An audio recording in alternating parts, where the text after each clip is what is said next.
Families, thank you for joining us for the Student Life and Athletics panel featuring our KIPP DC high schools. While we're waiting for just a moment, if you would mind putting your middle school in the chat where you're from, if it's a KIPP DC middle school, or if it's a middle school that's not part of KIPP DC, we'd love to know who we have in the building, and we'll get started shortly.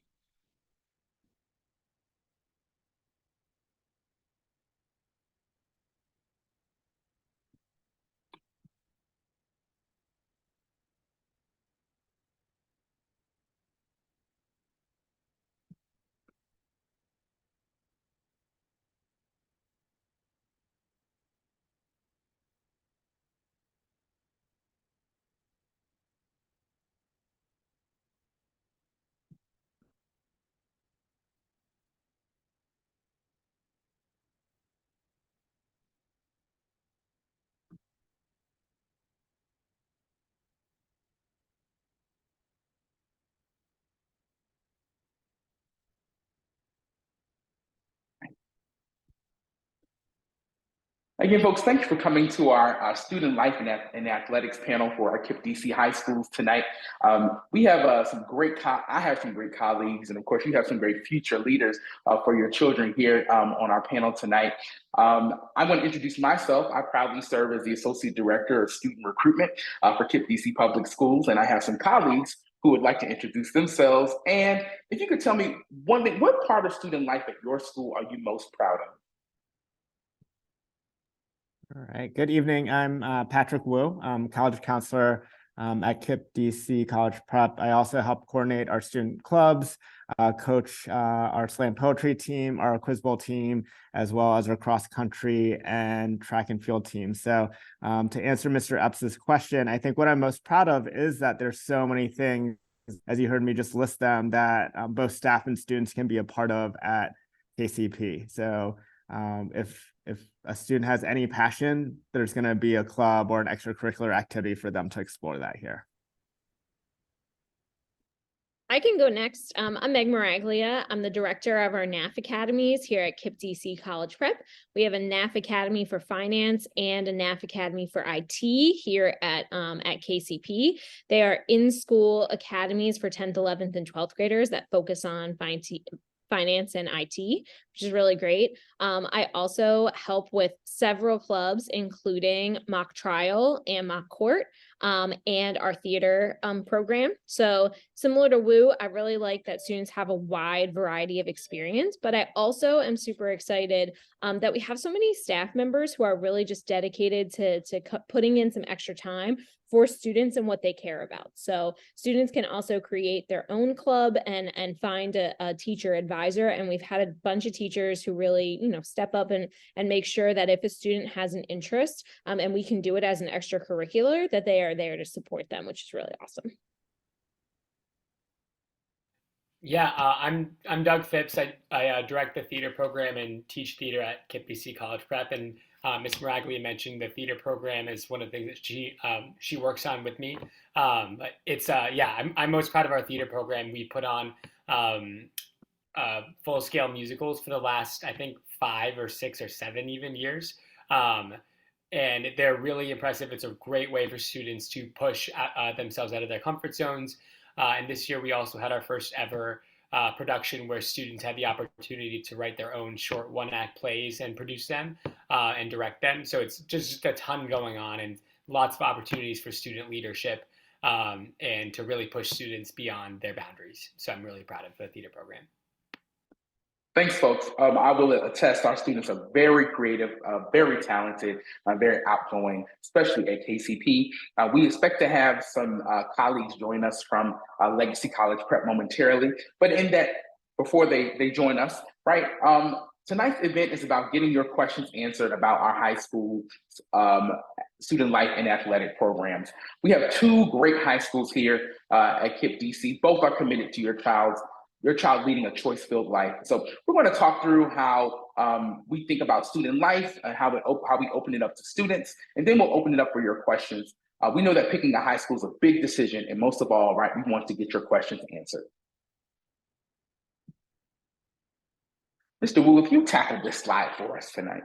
Yeah, of course. So being a college and career counselor at KIPP DC, we talk a lot to our students about making sure that you start ninth grade with strong academics, right? So you can see that we have rigorous culturally relevant standards-based curriculum, which covers honors classes at KCP all the way up through AP courses, really pushing our students to really take those rigorous classes and show what they can do with these challenges.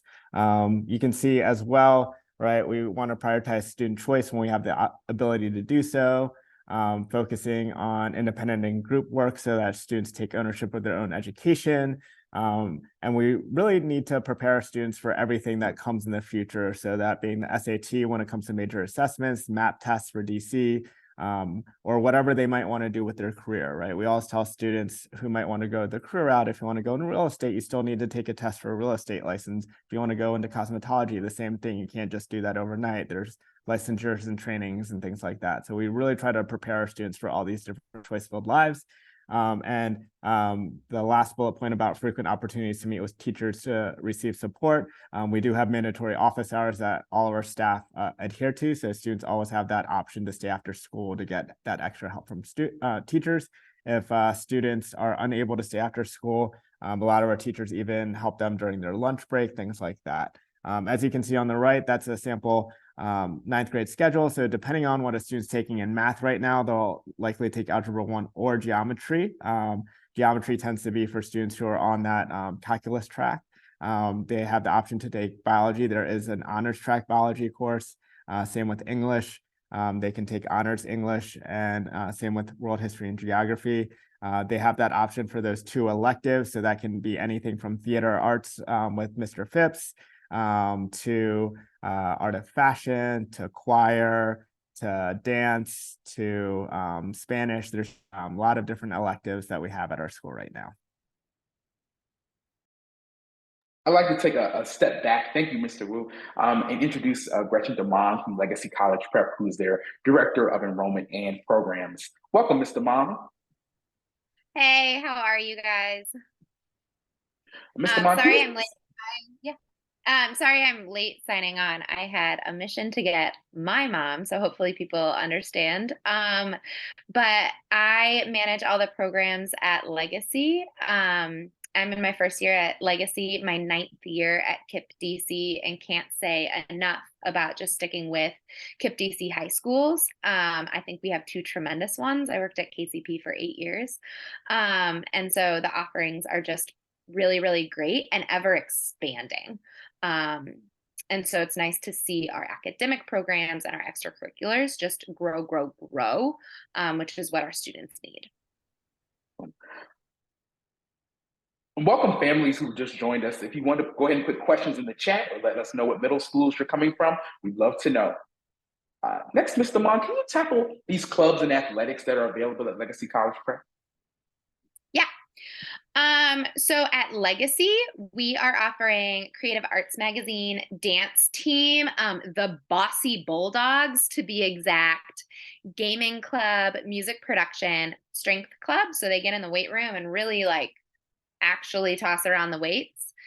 And then we offer yearbook and student government. I do want to give our student government a shout out. It is an incredibly strong student government. They meet every week and they have meetings with our principal to talk about initiatives that the students are leading and policies that they want to change for our students. For example, our students are all required to give their cell phones in at the beginning of the day, but our SGA, they want their cell phones back because students want to be with their cell phones. So our SGA is fighting hard.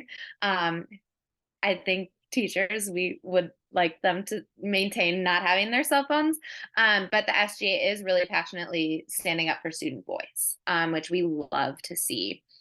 And then athletics, we offer basketball for boys and girls. They're actually playing this evening. Our athletic director is managing those games. That's why he's not with us here tonight. And then volleyball, track and field, baseball, cheer, football, and competitive cheer. Our cheer team is absolutely incredible, as are all of our teams.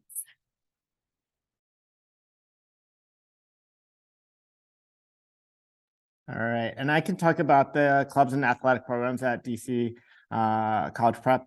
So we have the Black Panther organization that's busily planning our Black History Month activity at KCP right now. Our chemistry club, really robust club that does experiments. They do a lot of outside activities as well to explore the field of chemistry and summer programs. Our chess club, which will be competing this year for the very first time in the DC SAA chess tournament at the end of the year. We just got our esports team off the ground as well. They'll be competing against other DC and other schools along the East Coast.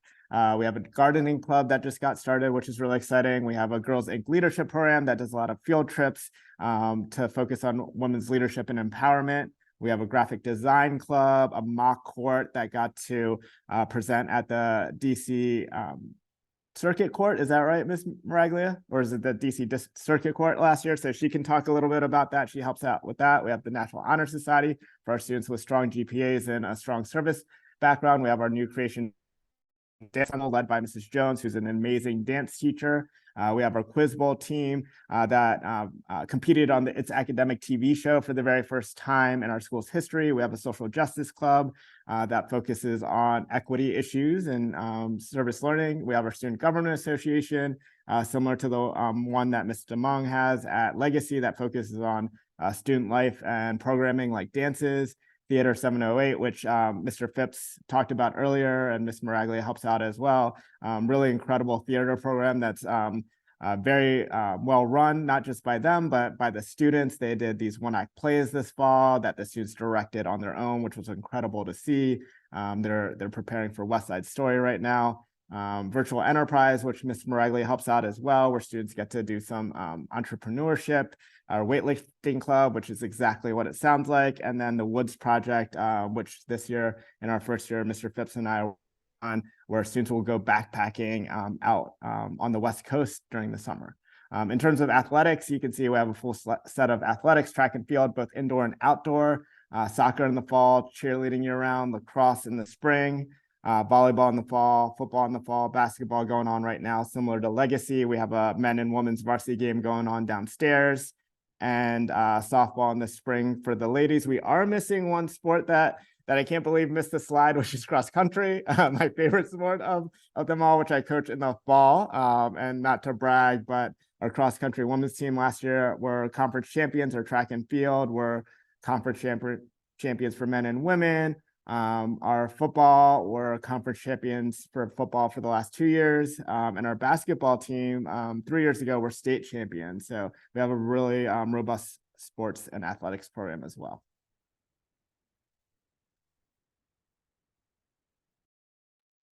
Thank you, Mr. Wu.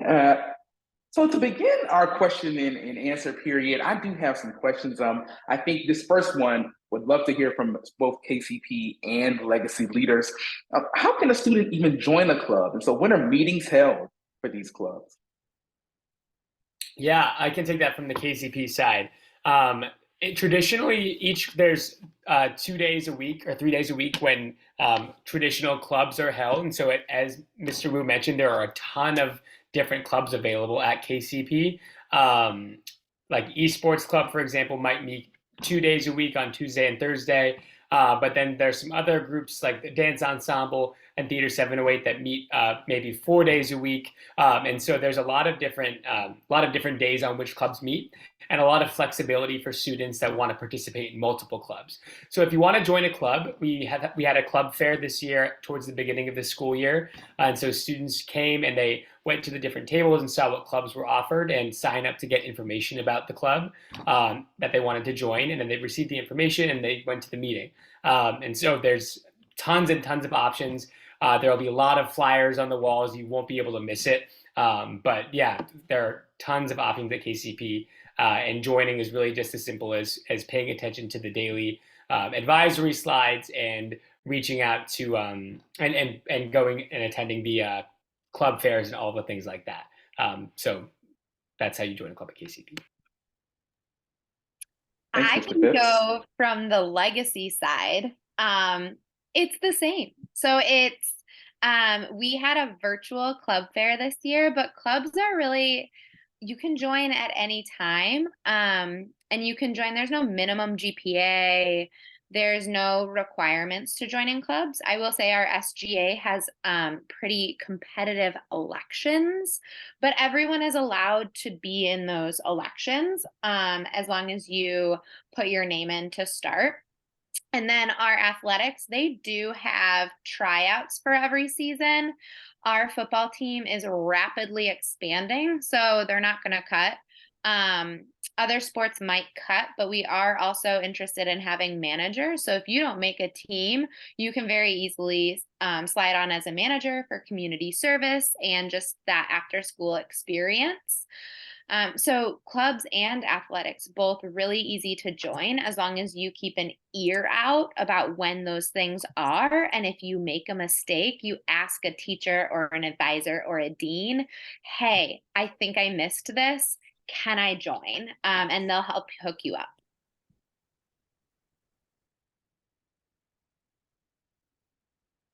I love all of that.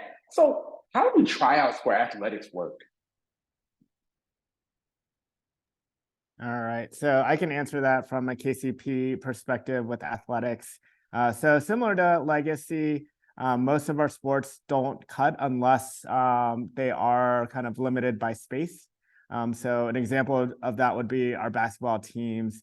We only have one gym. We have a men's varsity, men's JV, and a women's varsity sharing one gym. And so it's really hard to be able to have a lot of students practicing at the same time. So those teams are limited by space. So they do make some cuts. Whereas with cross country, track, some of these bigger field sports, softball, we haven't had to make any cuts because we do find the ability to run every student or to play every student throughout the games, things like that.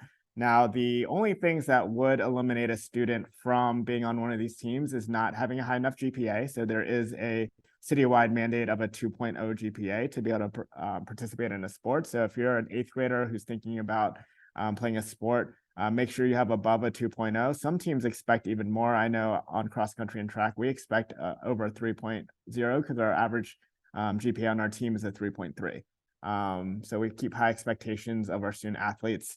The other thing is behavior.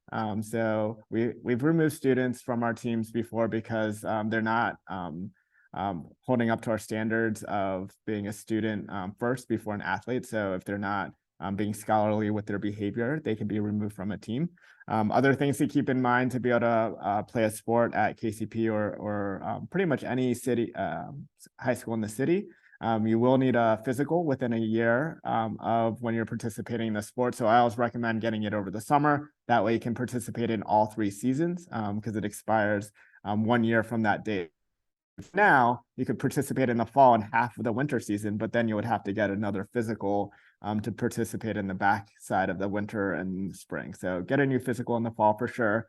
Currently, all student athletes in DC sports have to also have a COVID-19 vaccination. So making sure you're up to date with that. That is a requirement to participate in sports. And then there are a couple other forms like emergency health form, consent form from parent, things like that. So if you have any questions about that, I can put my email in the chat and you can reach out to me.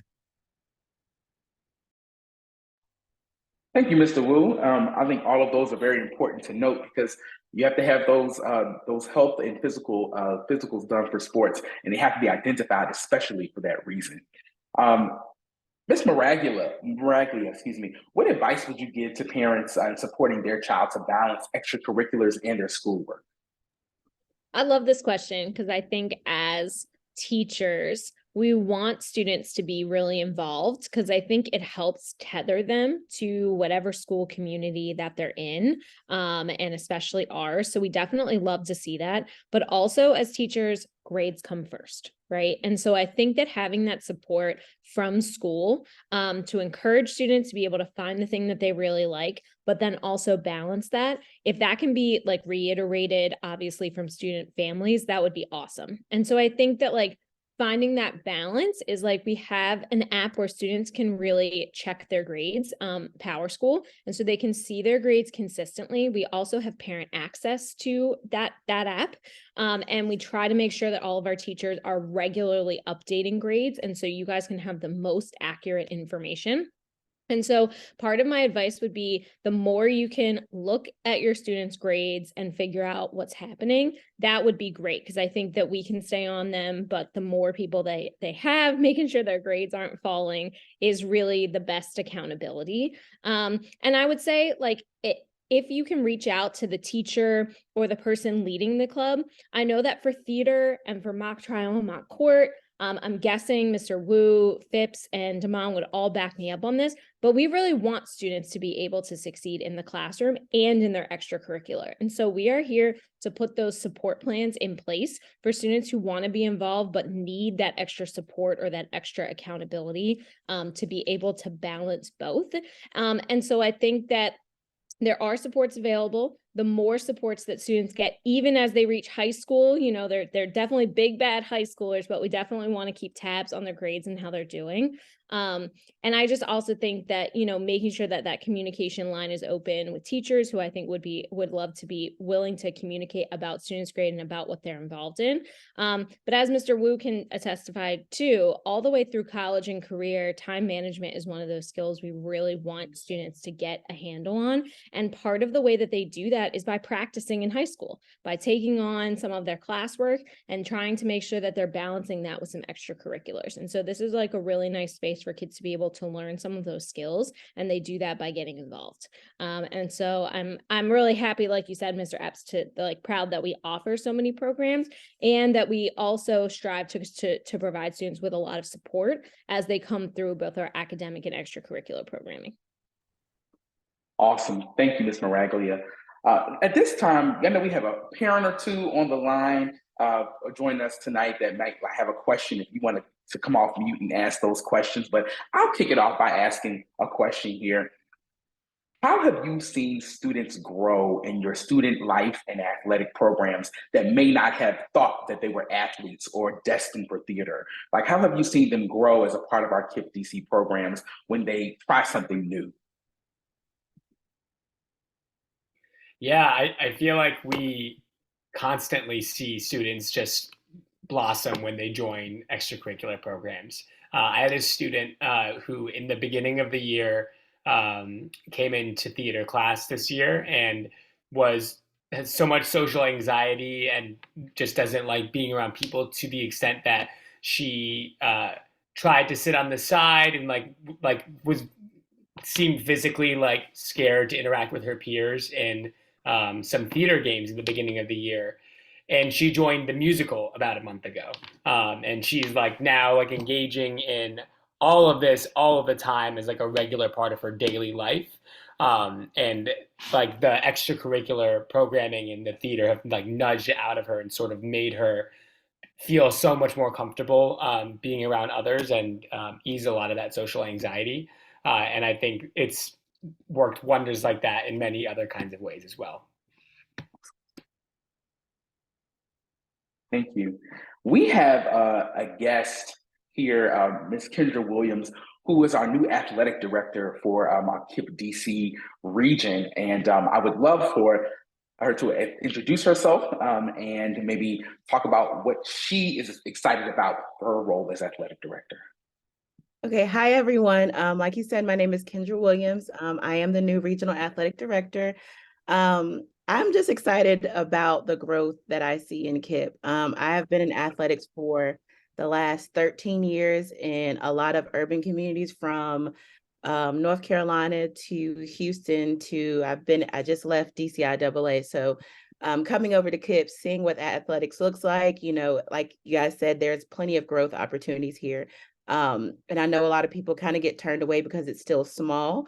But I think this is probably the best time to join our actual high school programming, because you're not necessarily competing with the outside entities and everybody trying to rush to the public school system. Like, now is the time to stay home and really continue to build on your athletics and your skills. I will say I've met a couple of coaches. I know a couple of coaches from the last 5 years of being an athletic director in DCPS. And I'll just say that the people that we have here are probably some of the best people I've ever met. But I did want to chime in to the question that Thomas just had, just about athletics and extracurriculars in general. I started out with kids with disabilities, and I saw the growth that it had for athletics in just their daily lives. I was also an athlete, and then probably 90% of my friends were athletes, as well as, they just participate in extracurriculars. And just being in a sport, I think taught me leadership. It worked on my comfortability around other people. Being an only child, I was not that friendly to everyone else. And then it also, like they mentioned, you have to have a GPA, the requirement for GPA. So you kind of stayed focused, because if you want to play, you had to make good grades. So it kind of keeps our kids, zeroed in on the end goal. And that's, whatever they have next in life, but they want to make sure that they, make it well. Thank you so much, Kendra. Any parents on the line have any questions? I'll take about 30 seconds here before we begin our closeout. And I definitely want to thank my colleagues for joining me tonight to talk about student life and athletics at our KIPP DC high schools.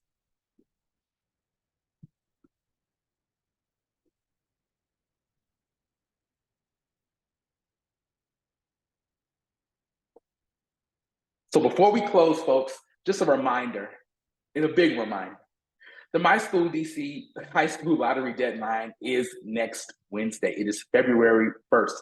We're looking forward to seeing those applications roll in from especially our families at Key Academy and at Valor Academy, and our families at AIM and Honor and Will and Northeast Academies, right? The special sort of feeder pattern that you have to get into our quality high schools. Of course, honors program applications are due February 10th. We have dynamic honors programs at both high schools. We'd love for you to try your hand at becoming part of that quality program. If you have any questions that you didn't get to ask on this particular panel, please email enroll@KIPP.DC, and we'll share them with my colleagues here tonight. And we'll try to make sure that we get them answered for you. And of course, thank you for attending.